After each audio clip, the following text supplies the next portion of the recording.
Hello friends, एक बार फिर आपको बहुत बहुत स्वागत है। दोस्तों, आज की इस वीडियो में हम यहाँ पर बात करने वाले हैं यूपी डीएलएड यानी कि वीटीसी एडमिशन 2023 के ऑनलाइन काउंसलिंग के बारे में। आपको पता ही होगा, काउंसलिंग आपकी कल यानी कि 15 सितंबर से ऑनलाइन स्टार्ट होने जा रही है और किस स्टेट रैंक के अभ्यर्थियों को डाइट कॉलेज मिल सकता है, आज की इस वीडियो में हम यहाँ पर डिस्कस करने वाले हैं। अगर आप भी जानना चाहते हैं तो मेरे साथ वीडियो में एंड तक बने रहेगा। अगर आप चैनल पर नए हैं तो चैनल को सब्सक्राइब करके बेल आइकन जरूर प्रेस कर लीजिए और इस वीडियो को अपने अदर फ्रेंड्स के साथ भी ज़्यादा से ज़्यादा शेयर कर दीजिए। तो चलिए दोस्तों, आज की इस वीडियो को स्टार्ट करते हैं। तो हम यहाँ पर देख लेते हैं कि कितनी स्टेट रैंक तक के अभ्यर्थियों को डाइट यानी कि गवर्नमेंट कॉलेज मिल सकता है। आपकी स्टेट रैंक चाहे कितनी भी हो, कितनी भी ज़्यादा हो, कितनी भी कम हो, अगर आपको प्राइवेट कॉलेज में एडमिशन लेना है तो कृपया करके निश्चिंत हो जाएं। प्राइवेट कॉलेज में हर भाई हर बहन को एडमिशन मिल जाएगा, बिल्कुल भी टेंशन ना लें। चाहे आपकी स्टेट रैंक कितनी भी ज़्यादा क्यों ना हो, प्राइवेट कॉलेज में आपको एडमिशन मिल जाएगा।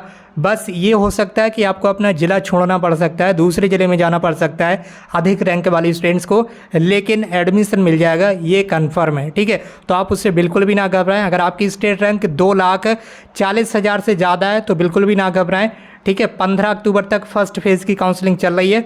15 अक्टूबर के बाद जैसे ही सेकेंड फेज़ की काउंसलिंग का कार्यक्रम आएगा, आपके लिए ही आएगा, तो आप लोग बिल्कुल निश्चिंत रहें। ठीक है, पहले चलिए अब यहाँ पर बात कर लेते हैं उन स्टूडेंट्स के बारे में जिनको डाइट यानी कि गवर्नमेंट कॉलेज मिल सकता है। ये नहीं कि बिल्कुल कन्फर्म ही हो कि हाँ भैया इतनी रैंक तक मिल ही जाएगा। ठीक है, तो अगर जनरल कैटेगरी की बात करें तो ये तो आपको पता ही होगा, स्टेट रैंक सभी स्टूडेंट्स ने देख ली होगी कि किस तरह से स्टेट रैंक देखते हैं। इसके लिए हम ऑलरेडी वीडियो बना चुके हैं। ठीक है, उस वीडियो को आप देख लीजिए चैनल पर जाकर, और सभी स्टूडेंट्स को पता ही होगी कि मेरी स्टेट रैंक कितनी है, मेरी कितनी है। तो अगर आपकी स्टेट रैंक 1 से लेकर या लगभग 11 या 11 के कुछ आगे पीछे तक है, ठीक है, थोड़ा आगे या थोड़ा पीछे तक, तो आपको डाइट कॉलेज मिल सकता है। ठीक है, जनरल कैटेगरी में आसानी से डाइट कॉलेज मिल सकता है लगभग 11,000 रैंक तक के स्टूडेंट्स को। इसमें ये अलग अलग ज़िलों पर डिपेंड करता है, अलग अलग डिस्ट्रिक्ट पर डिपेंड करता है कि उस ज़िले में आवेदन करने वाले स्टूडेंट्स की संख्या कितनी है। यानी कि मान लीजिए कोई भी एक डिस्ट्रिक्ट ले लीजिए। ठीक है, मान लीजिए हमने यहाँ पर आगरा ज़िले को ही ले लिया, आगरा डाइट को ले लिया। अब आगरा जिले में एक चीज़ और यहाँ पर आपको बता दें, कई सारे स्टूडेंट्स के मन में कन्फ्यूजन रहती है, तो वो स्टूडेंट्स यहाँ पर ध्यान दें। एक ज़िले में सरकारी कॉलेज केवल एक ही होता है, ठीक है, जिसका नाम होता है diet district institute of education and training, Hindi में बोलते हैं जिला शिक्षा एवं प्रशिक्षण संस्थान। ठीक है, तो एक ज़िले में केवल एक ही डाइट कॉलेज होता है और उत्तर प्रदेश में 75 ज़िले हैं। ठीक है, लेकिन 75 डाइट हैं ही नहीं, ये आपको ध्यान रखना है। डाइट की संख्या कितनी है? केवल 67 है, यानी कि 67 जिलों में ही डाइट कॉलेजेस की स्थापना हुई है अब तक। बाकी के जो 8 ज़िले हैं उनमें डाइट कॉलेज नहीं है। उन ज़िलों के जो स्टूडेंट्स हैं वो अपने नज़दीकी मतलब पड़ोस वाले ज़िले में डाइट कॉलेज में एडमिशन ले सकते हैं। इसकी जो वीडियो है मैं ऑलरेडी बना चुका हूँ और चैनल पर वो वीडियो आपको देखने के लिए मिल जाएगी।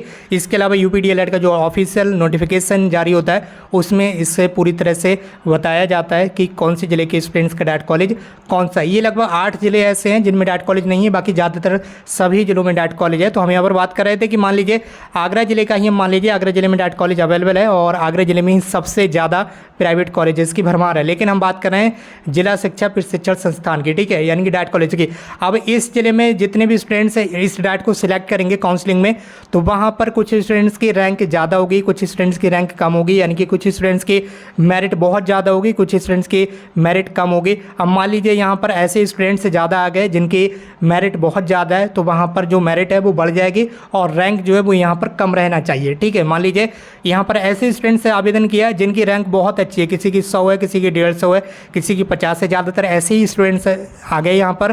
ठीक है, तो यहाँ पर फिर उन स्टूडेंट्स को मौका नहीं मिल पाएगा डाइट कॉलेज में जिनकी रैंक थोड़ी ज़्यादा होगी। ठीक है, तो जिन स्टूडेंट्स की रैंक कम होगी उन्हें आसानी से डाइट कॉलेज मिल सकता है। अब यहाँ पर जो आपको बताया जा रहा है कि 11,000 तक डाइट कॉलेज मिल सकता है, ये बात सही है, लेकिन ऐसा नहीं है कि सभी स्टूडेंट्स को 11,000 तक मिल ही जाए। मेरे कहने का मतलब है सभी ज़िलों में ऐसा नहीं होगा कि 11,000 तक मिल ही जाए। कुछ ज़िलों में ऐसा हो सकता है कि आपको 12,000 तक भी जनरल कैटेगरी में मिल जाएगा डाइट कॉलेज, और कुछ ज़िले ऐसे होंगे जहाँ पर 10,000 पर भी नहीं मिलेगा जनरल कॉलेज, जनरल कैटेगरी में आपको डाइट कॉलेज। ठीक है, तो ये चीज़ स्टूडेंट्स के मेरिट के ऊपर डिपेंड करता है। अगर उस जिले में आवेदन करने वाले स्टूडेंट्स की मेरिट अच्छी होगी तो फिर आप समझ जाइए वहाँ पर जो आपकी रैंक है वो कम रहना चाहिए, तभी आपको डैट कॉलेज मिलेगा। ठीक है, तो ये आप ओवरऑल मानकर चलिए कि लगभग 10-11 हज़ार तक, अगर आप जनरल कैटेगरी में हैं तो 10-11 हज़ार तक आपको डैट कॉलेज आसानी से मिल सकता है। ठीक है, लेकिन ये कन्फर्म नहीं होता है, ये चीज़ आपको ध्यान रखना है।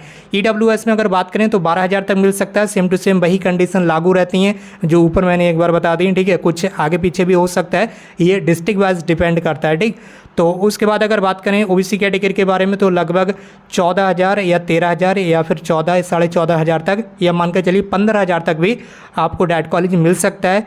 ठीक है, अभी ये चीज़ अलग अलग डिस्ट्रिक्ट पर डिपेंड करती है। कुछ जिलों में अगर मान लीजिए किसी डैट में 150 सीटें हैं तो वहाँ पर आपको पता ही होगा मेरिट आपके लिए थोड़ी ज़्यादा रहना चाहिए और स्टेट रैंक कम रहना चाहिए, तब आपको डैट कॉलेज मिलेगा। कुछ डैट में 200 सीटें हैं, ठीक है, ज़्यादातर डैट में तो 200 सीटें ही हैं।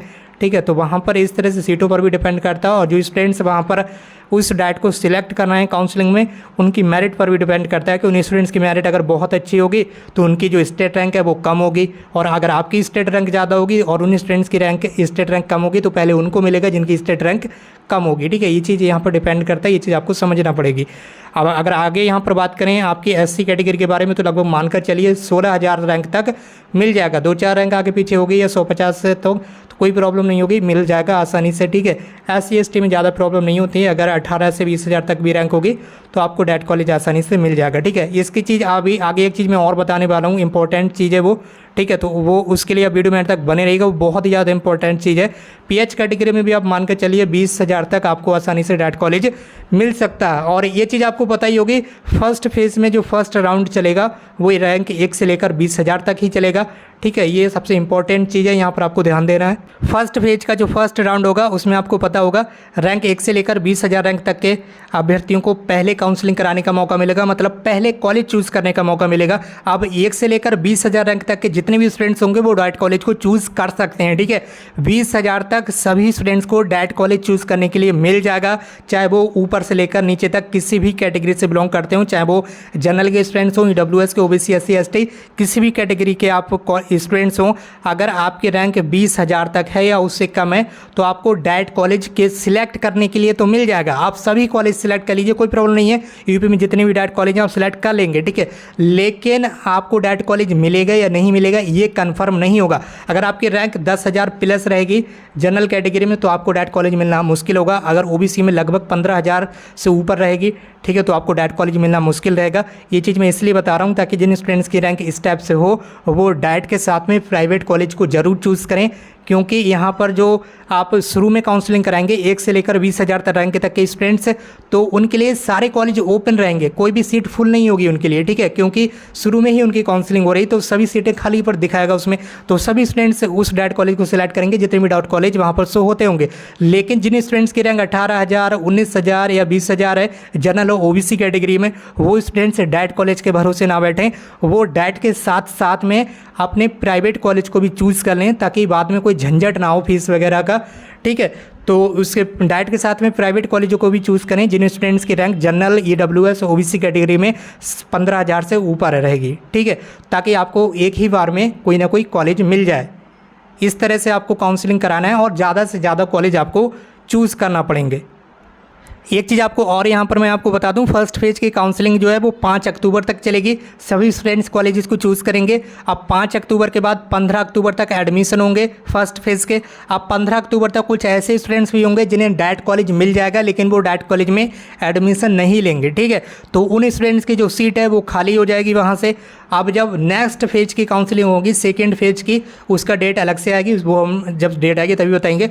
तो सेकेंड फेज की जब काउंसलिंग होगी और फर्स्ट फेज की जो डैट सीटें बची हुई रहेंगी तो वो सेकेंड फेज में जो स्टूडेंट्स काउंसलिंग कराएंगे उनको डैट कॉलेज मिल सकता है जिनकी रैंक अच्छी रहेगी। ठीक है, तो अब आप लोग बिल्कुल भी परेशान ना हो। जिन स्टूडेंट्स की सेकेंड फेज में काउंसलिंग होगी, ठीक है, यानी कि जिन स्टूडेंट्स की 2.40 से ऊपर रैंक है उनके लिए सेकेंड फेज आएगा, तो वो स्टूडेंट्स जब काउंसलिंग कराएंगे तो उनको भी डायरेक्ट कॉलेज मिल सकता है, क्योंकि कुछ स्टूडेंट्स ऐसे होते हैं जिन्हें फर्स्ट फेज़ में डायरेक्ट कॉलेज मिल जाता है, लेकिन वो डायरेक्ट कॉलेज को अटेंड नहीं करते हैं, एडमिशन नहीं लेते हैं, जिस वजह से डायरेक्ट कॉलेज की सीट खाली रह जाती है। और सेकेंड फेज़ में जो स्टूडेंट्स काउंसलिंग कराते हैं उन्हें डायरेक्ट कॉलेज मिल जाता है। लेकिन जिन स्टूडेंट्स की रैंक 2,40,000 के समथिंग है या इससे नीचे है, उनको फिर फर्स्ट फेज़ में भी डायरेक्ट कॉलेज नहीं मिल पाएगा अगर उनकी रैंक ज़्यादा है 20,000 से ज़्यादा। तो ये सारी चीज़ें यहाँ पर डिपेंड करती हैं। बाकी रैंक तो आपने देख ही ली होगी अपनी, आपकी कितनी रैंक है। और कल से आपकी फ़ीस पेमेंट होना स्टार्ट हो जाएगी। फ़ीस पेमेंट कल से आप कर सकते हैं 5,000 की। और कॉलेज चूज़ करने की डेट मैंने आपको बताई है, शायद 17 या 18 जो सितंबर है, उस 18 से ही शायद स्टार्ट है कॉलेज चूज़ करने की डेट। उसके लिए मैं ऑलरेडी वीडियो बना चुका हूँ, आप वीडियो को जाकर देख लीजिए। बाकी चैनल को सब्सक्राइब करके बेल आइकन जरूर प्रेस कर लीजिए और इस वीडियो को अपने अदर फ्रेंड्स के साथ भी शेयर कर दीजिए। आज की इस वीडियो में बस इतना ही, मिलते हुए एक नई वीडियो में एक नई इन्फॉर्मेशन के साथ। Thank you so much for watching this.